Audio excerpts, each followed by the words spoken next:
என்னை மன்னியும், இந்த வார்த்தையை நான் சொன்னதற்காக என்னை மன்னியும் ஆண்டவரே, இப்படி நான் என்னை ஒப்பு கொடுத்ததற்காக என்னை மன்னியும் ஆண்டவரே.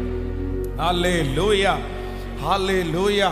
ஒரு மிகப்பெரிய ஊழியக்காரருடைய மனைவியா இருக்கிறவர்கள் அவர்களுடைய புத்தகத்தில் ஒரு சாட்சியை எழுதியிருந்தாங்க.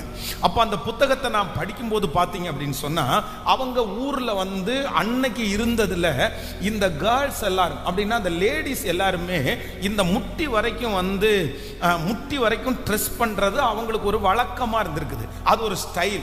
அப்படின்னா ஃப்ராக் மாதிரி போட்டு கீழே அந்த காலுடைய கீழே முட்டிக்கு கீழே அந்த காலை காமிச்சு அப்படின்னா அந்த ஷூ போடுறது வழக்கம் அவங்களுக்கு. அது எல்லாருமே ஸ்டைல் அப்படின்னு நினைச்சாங்க. அதனால எல்லாரும் இவங்க காலேஜ் படிக்கும்போது பார்க்குற எல்லா பிள்ளைகளும் பார்த்தீங்க அப்படின்னு சொன்னா அந்த முட்டிக்கு கீழே அந்த காலை ரொம்ப அழகா காமிச்சிட்டு வர்ற மாதிரி இவங்களுக்கு எல்லாரும் ஒவ்வொருத்தரும் அந்த கால்களை ரசிப்பாங்களாம். ஆனா இவங்களுக்கு என்ன பண்ண முடியும்?